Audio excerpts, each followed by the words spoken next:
नमस्कार दोस्तों। गाइज आज की इस वीडियो में हम एक्टिव पैसिव वॉइस के बारे में पूरी जानकारी सीखेंगे। आज की इस वीडियो में मैं आप लोगों को बताऊंगा कि एक्टिव पैसिव जो होते हैं उनका यूज हमारे वाक्यों में किस तरीके से होता है और किस तरीके से हम समझ पाते हैं किसी भी पैराग्राफ के अंदर कि ये एक्टिव पैसिव में है या फिर ये किस तरीके से यूज किया गया है। तो एक्टिव और पैसिव का क्या रोल होता है किसी भी वाक्य के अंदर, आज की इस वीडियो में हम डिटेल में सीखेंगे। और एक्टिव कब बनाया जाता है वाक्य, पैसिव कब बनाया जाता है, ये हम पूरी जानकारी आपको बताएंगे।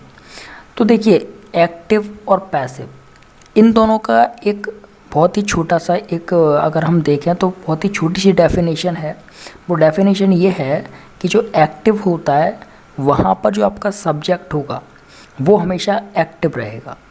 जो भी आपका सब्जेक्ट होगा एक्टिव वाले वाक्यों में वो हमेशा एक्टिव रहेगा। लेकिन जो पैसिव वाले वाक्य होते हैं वहाँ पर जो आपका सब्जेक्ट होता है वो हमेशा पैसिव रहता है ना। मतलब कि वो एक्टिव नहीं होता, बल्कि जो ऑब्जेक्ट होता है वो आपका क्या होता है, एक्टिव होता है वहाँ पर। ठीक है, तो पैसिव और एक्टिव इन दोनों के अलग अलग रूल्स होते हैं। पैसिव और एक्टिव के जो रूल्स हैं वो मैं आपको थोड़ी सी डिटेल में समझाऊंगा। सबसे पहले मैं आपको ये बता देता हूँ कि एक्टिव वॉइस जो होते हैं आपके वो किस प्रकार से होते हैं।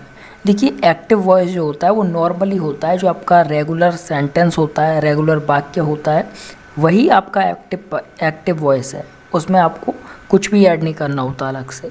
लेकिन पैसिव वॉइस जो होता है वो ये होता है, सपोज दैट आप हैं, ठीक है, अब आपने अपने मोबाइल को रिपेयर कराया, ठीक है, आपने अपने मोबाइल को रिपेयर कराया, तो आपका जो फ़ोन है वो अपने आप से तो रिपेयर हुआ नहीं।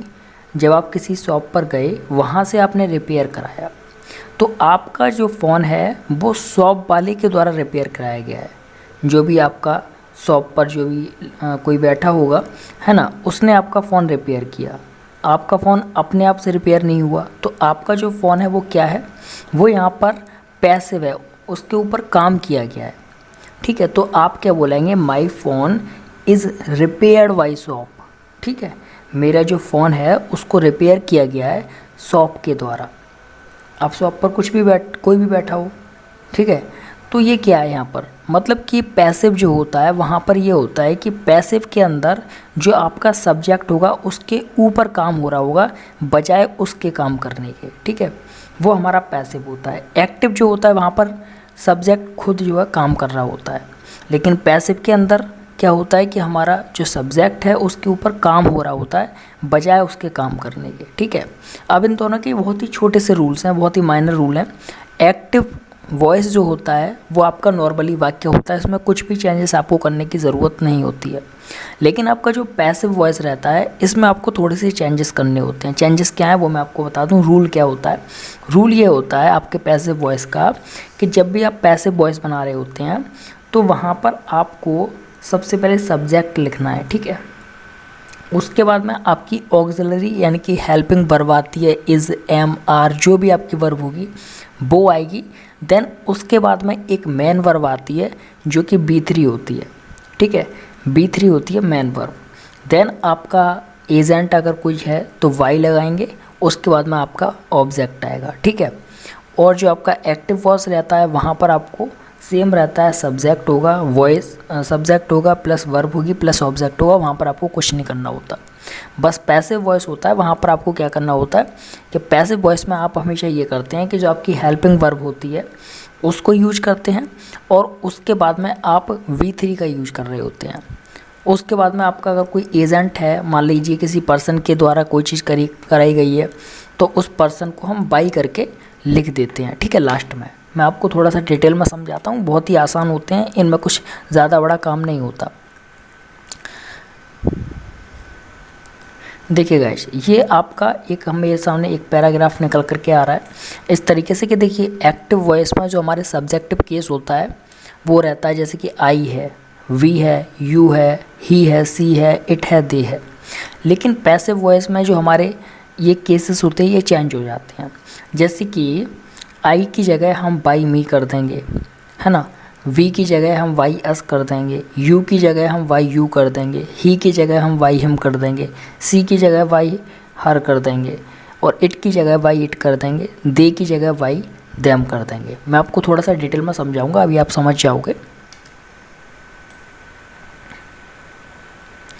जैसे कि हम यहाँ पर देख रहे हैं कि यहाँ पर लिखा हुआ है एक्टिव वॉइस में, जो हमारा एक्टिव वॉइस है उसमें लिखा हुआ है Mukesh writes a letter. Mukesh ने एक लेटर लिखा, ठीक है, मुकेश ने एक लेटर लिखा। लेकिन यहाँ पर मुकेश जो है वो एक्टिव है, तो हमने इसको इस तरीके से बनाया। अब अगर हम लेटर को पहले लेके आना चाहते हैं कि लेटर लिखा गया है, तो हम क्या करेंगे, यहाँ पर जो पैसिव वॉइस बनाएंगे, हम जस्ट इसका उल्टा जो कर रहे होंगे। तो हम पैसिव वॉइस कैसे बनाएंगे इसका, a letter written by Mukesh, letter को मुकेश के द्वारा लिखा गया है, लेटर रिटन, ठीक है, V3 है, मैंने आपको बताया, letter written by Mukesh, letter को मुकेश के द्वारा लिखा गया है, ठीक है। तो ये आपका क्या है, ये आपका पैसिव वॉइस है। एक्टिव वॉइस मैंने आपको बता दिया। एक यहाँ पर चेंजेस ये रहता है जो मैं आपको बताना चाहूँगा कि जो आपके टेंसेस होते हैं उनमें थोड़ा सा बदलाव आता है। टेंसेस में जो बदलाव आता है वो ये आता है, जैसे कि आपका जो प्रेजेंट सिंपल है उसमें आपके वर्ब लग जाती है, ठीक है। जो आपका कॉन्टीन्यूअस होगा उसमें आपके वर्ब लग जाएगी, जो आपका पास्ट होगा उसमें आपके वर्ब लग जाती है। जैसे कि मैं आपको थोड़ा सा डिटेल में अगर समझाऊँ तो यहाँ पर जैसे कि प्रेजेंट सिंपल का जो हमारा टेंस है एक्टिव और पैसिव वॉइस में, वो किस तरीके से है, आई डू माई होमवर्क, मैंने अपना होमवर्क कर लिया। लेकिन इसी को अगर हम पैसिव में लिखेंगे तो कैसे लिखेंगे, my homework is done, my homework is done by me, my homework is done by me. तो हमने यहाँ पर इज का यूज किया है, यानी कि जो हमारी सिंपल प्रेजेंट सिंपल में जो हमारी वर्ब आती है उसका हमने यूज किया है। देन डन हमने यूज किया है, डन हमने क्या यूज किया है, डन हमने B3 यूज किया है, ठीक है, मैंने आपको स्टार्टिंग में बताया था। ऐसे ही करके हमारा प्रेजेंट कॉन्टीन्यूअस है, I am doing my homework, I am doing my homework. Then हम इसको लिख रहे होंगे यहाँ पर पैसिव वॉइस में, माई होमवर्क इज़ बीइंग डन, ठीक है, इस तरीके से। तो ये बहुत ही इजी है, बहुत आसान है। जैसे कि यहाँ पर लिखा हुआ है पास्ट सिंपल में, आई डिड माई होमवर्क, मैंने अपना काम कर लिया था। और इसको हम जब पैसिव में लिखेंगे तो ऐसे लिखेंगे, माई होमवर्क वाज डन, मेरा जो काम था वो हो चुका था, ठीक है, हो गया था, हो चुका था। इस तरीके से ये इनके सभी के क्या होते हैं, ये इनके जो एक्टिव हैं उनको पैसिव में चेंज करने के रूल्स रहते हैं, ठीक है, बहुत ही आसान होता है। और आप देख सकते हैं, अब मैं आपको थोड़ा सा मोडाल के बारे में समझा देता हूँ। जो हमारी वोडाल वर्ब होती है, मॉडल वर्ब जिनको हम बोलते हैं, उनका क्या होता है। तो देखिए मोडाल वर्ब मॉडल वर्ब जो होती हैं उनमें ये चेंजेस आते हैं। जैसे कि यहाँ पे लिखा हुआ है, I must do my homework, मुझे अपना काम कर लेना चाहिए। My homework must be done, मुझे मेरा जो होमवर्क है वो कर लेना चाहिए, ठीक है, मेरा जो होमवर्क है वो कर लेना चाहिए। तो हमने मस्ट की जगह मस्ट भी कर दिया। तो यहाँ पर क्या होता है कि जो हमारी मोडाल वर्ब होती हैं उनमें हम बी का यूज करके फिर V3 लगाते हैं। जैसे कि यहाँ पर लिखा हुआ है मस्ट, तो हम पहले मस्ट लिखाएंगे, उसके बाद में वी लगाएंगे, वी और ई, ठीक है, उसके बाद में हम लगाएंगे V3। जैसे कि यहाँ पर लिखा हुआ है डू की जगह डन लिखा हुआ है, आप देख रहे होंगे मेरे कर्सर पर डन लिखा हुआ है। तो इस तरीके से मस्ट बी डन, ठीक है, मस्ट डू की जगह हमने पैसिव जब बनाया तो मस्ट के साथ में वी लगाया, क्योंकि हम मस्ट के साथ में V3 का यूज नहीं कर सकते, क्योंकि मोडाल वर्ब के साथ में हमेशा बेस फॉर्म आती है लास्ट में। तो इसीलिए हमने मस्ट के बाद में वी लगाया है और बी के बाद में हमने V3 लगाई है, यानी कि डन। V3 का मतलब है वर्ब 3, ठीक है। आप थोड़े से कन्फ्यूज हो रहे होंगे, लेकिन आप मेरी प्रीवियस वीडियो देख लेंगे तो कन्फ्यूज़ नहीं होंगे। मोडाल परफेक्ट में क्या होता है, जैसे कि लिखा हुआ है, I should have done my homework, मुझे अपना काम कर लेना चाहिए था। तो मैं यहाँ पर पैसिव में जो लिखूँगा वो ऐसे लिखूँगा, my homework should have been done, मेरा जो काम है वो मेरा काम कर लेना चाहिए था, मुझे अपना काम कर लेना चाहिए था। यहाँ पर क्या हो रहा है, यहाँ पर जो काम है, जैसे कि यहाँ पर देख रहे हो आप, शुड हैव डन है ना, शुड हैव डन। तो ये जो हमने हैव का यूज किया है, यहाँ पर हम बी का भी यूज कर सकते थे, ठीक है, बी का भी यूज हम यहाँ पे कर सकते थे। तो जो मोडाल वर्ब होती हैं उनको हम जब पैसिव में कन्वर्ट करते हैं, पैसिव वॉइस बनाते हैं तो मोडाल के बाद में हम या तो बी और ई यानी कि बी का यूज करते हैं या फिर हम हैव का यूज करते हैं। उसके बाद में हम B3 लगाते हैं यानी कि वर्ब 3 को यूज करते हैं। जैसे कि यहाँ पर आप मेरे कर्सर पर देखो डन लिखा हुआ है, शुड हैव बीन डन। ठीक है, शुड हैव डन जब हमने एक्टिव में देखा तो शुड हैव डन है, लेकिन जब हम पैसिव में इसको बना रहे हैं तो शुड हैव बीन डन। ठीक है, इस तरीके से। तो ये जो हमारा क्या कहते हैं एक्टिव और पैसिव वॉइस जो हमारा होता है ये बहुत इजी होता है। बस आपको इतना समझना होता है कि एक्टिव का और पैसिव का रूल क्या है। ठीक है, रूल मैंने आपको बता दिया, एक बार मैं आपको और बता देता हूँ। जो हमारे एक्टिव वॉइस होते हैं वहाँ पर आपको सिंपल नॉर्मल रहते हैं, जो आपके सब्जेक्ट जो आपके सेंटेंसेस होते हैं सेम वही रहते हैं। ठीक है, सेंटेंस जो आपके नॉर्मली बन रहे होते हैं वही आपके एक्टिव वॉइस होते हैं। लेकिन जब किसी भी चीज़ पर कोई काम किया जाता है तो हम उसको पैसिव वॉइस में कन्वर्ट कर देते हैं। और पैसिव वॉइस में जब हम कन्वर्ट करते हैं तो उसको जो लिखने का नियम है, जो रूल है वो ये है कि पहले तो हम सब्जेक्ट लिखेंगे। ठीक है, जो भी हमारा सब्जेक्ट है, उसके बाद में हम लिखेंगे उसकी ऑक्सिलरी यानी कि हेल्पिंग वर्ब को। जो भी हमारी हेल्पिंग वर्ब होगी, is, am, are, were, was, were, have, had, जो भी है। उसके बाद में हम मेन वर्ब लगाते हैं V3 को। ठीक है, देन हम ऑब्जेक्ट होगा जो भी हमारा वो लिखेंगे बाई लगा करके।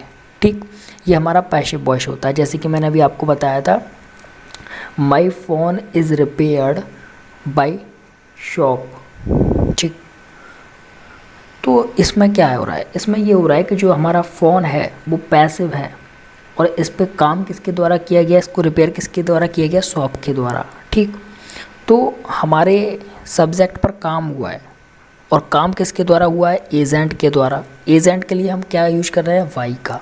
ठीक है, यही होता है एक्टिव पैसिव का पूरा रूल। बस एक चीज़ आपको याद रखनी होती है कि जब भी हम एक्टिव से पैसिव वॉइस बना रहे होते हैं तो वहाँ पर हमको हेल्पिंग वर्ब, ऑक्सिलरी वर्ब जरूर यूज करनी होती है। ठीक है, जैसे कि यहाँ पर आप देख सकते हो, यहाँ पर लिखा हुआ है एक्टिव वॉइस में, मेरे कर्सर पर ध्यान देना, I do not agree with him. मैं उसके साथ एग्री नहीं हूँ, मैं उसके साथ एग्री नहीं हूँ। इसको जब हम पैसिव में बना रहे होंगे तो हम क्या लिखेंगे, he is not agree, he is not agreed with me, he is not agree with why me. वह एग्री नहीं था मेरे साथ। ठीक है, ऐसे करके ही is not agreed, he is not agreed with why मी। ठीक, ये आपका पूरा एक्टिव और पैसिव वॉइस का रूल रहता है। इसको थोड़ा सा आप पढ़ेंगे, समझेंगे एक बार और, अगर वीडियो देखेंगे या फिर इसका स्क्रीनशॉट लेकर के जब भी आप किसी भी पैराग्राफ को वाक्य को कर रहे होंगे तो समझ जाएंगे। इसमें भी कुछ अगर हम देखें तो कुछ इसमें भी चैलेंजेस रहते हैं, लेकिन वो एडवांस लेवल पे होते हैं। अगर आपको एडवांस लेवल पे जाना है तो जैसे कि हम बोल सकते हैं इम्पेरेटिव सेंटेंसेस होते हैं। ठीक है, कुछ इसके एडवांस सेंटेंसेस होते हैं, लेट के रूल्स होते हैं, वो आपको थोड़ा सा परेशान करते हैं। लेकिन जब आप बेसिक सीख रहे हैं तो बेसिक में इतना जानना आपके लिए इम्पोर्टेंट है। देन जब आप धीरे धीरे चीज़ों को कर रहे होंगे, पढ़ रहे होंगे, तो आपको सारी चीज़ें क्लियर हो जाएंगी। ठीक है, तो यही चीज़ थोड़ी सी समझनी है आपको कि इसके रूल्स क्या हैं। रूल मैंने आपको बता दिए हैं। देन जब भी आप कोई पैराग्राफ पढ़ेंगे, रीडिंग करेंगे, वहाँ आपको सारी चीज़ें क्लियर हो जाएंगी। तो जब भी आप देखें कहीं पर भी कि आपकी हेल्पिंग वर्ब के साथ में मेन वर्ब लगी हुई है तो आप समझ जाना कि ये आपका पैसिव वॉइस है। ठीक है, यहाँ पर सब्जेक्ट काम नहीं कर रहा है बल्कि सब्जेक्ट पर काम हो रहा है। तो गाइज़ अगली वीडियो में मैं आपको बताऊंगा नरेशन के बारे में, डायरेक्ट और इनडायरेक्ट के बारे में, कि डायरेक्ट इनडायरेक्ट को कैसे यूज करते हैं, क्या इनका प्रयोग है और किस प्रकार से हम जो है इनको बनाते हैं वाक्यों को। ठीक है, तो उसकी वीडियो के लिए आप प्लीज़ चैनल को सब्सक्राइब करें, बेल आइकन को प्रेस करना। Thank you so much.